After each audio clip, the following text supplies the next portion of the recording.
In this video, we are going to learn how to convert Weiss indices into Miller indices. First, let us consider a cube like this or unit cell.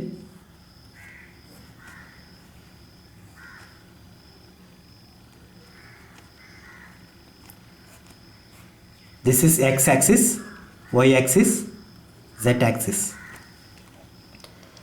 Now, if you consider this plane, so that is this plane of the unit cell. This particular plane of the unit cell cuts only x-axis.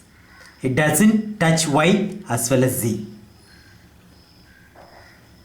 So, it was given as 1, infinity, infinity. Because it at infinite distance it may touch x as y or z. That's why it was given like that by Weiss.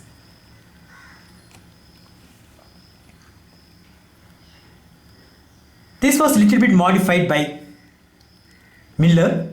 What he did, he took the reciprocal of that. That is 1 by 1, 1 by infinity, 1 by infinity. So that is Miller indices. 1 by infinity, that is nothing but 0. 1 by 1, that is 1, 0, 0. So Miller indices is somewhat easier compared to Weiss indices since it involves infinity. So whatever we follow, that is Miller indices. If you consider this plane, this particular plane touches only y, cuts only y, not z and x. So that becomes 0, 1, 0.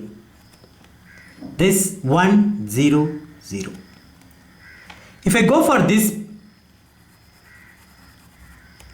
plane, it cuts only z, not y and x. It is parallel to x and y. So this plane is known as 0, 0, 1. I go for another plane.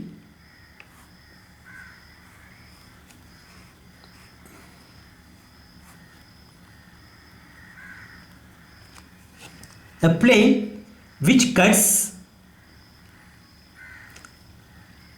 this is z axis, so that is cut by this x axis and y axis, and this particular plane cuts y also. Look at this, all the three axes are cut by this particular plane. Then it is 1, 1, 1. It is same for both Miller as well as Weiss. If you go for this particular plane, Weiss also will be 1, 1, 1, 1. Now, the first number is given by letter H. The second one, K. Third one, it is N. This is the general representation. Here, you should know to convert Weiss indices to Miller. In this case, it was somewhat easy, but if you go for something like this, consider this. This is Weiss indices. There is infinity, 1 by 2 and 1 by 3. In order to convert that, you have to take 1 by this number. So what we get is 2, 3, infinity. This will become 0.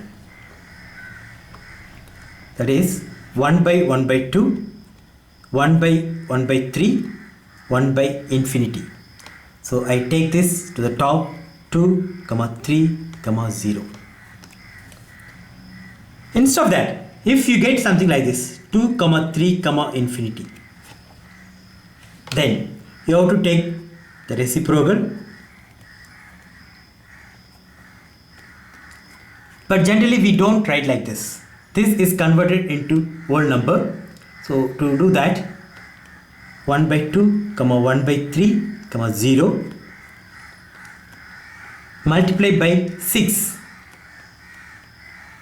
by 2, 6 by 3, comma 0. I multiply by 6 because 2 for 2 and 3 that can be multiplied by 6. Because 6 is multiples of 2 and 3. So I have taken that. Now I can strike 3, 2, 0.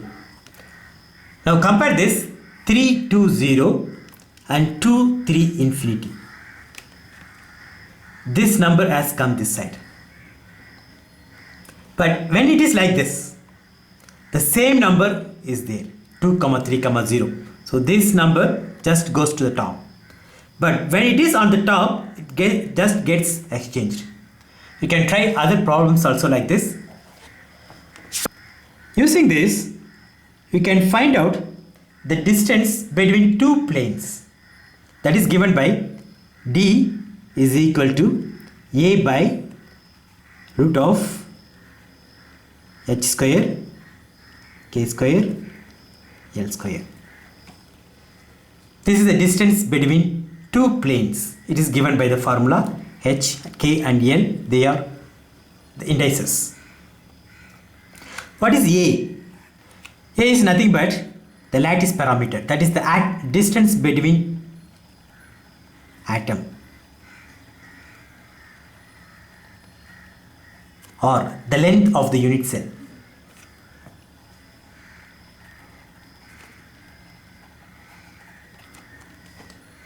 Second application, you can also go for the angle between the two planes.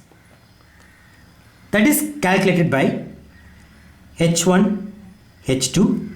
This is for one plane, this is for another plane, plus k1, k2 plus l1, l2 divided by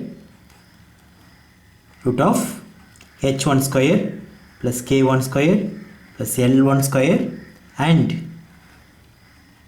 multiply that h2 square plus k2 square and l2 square.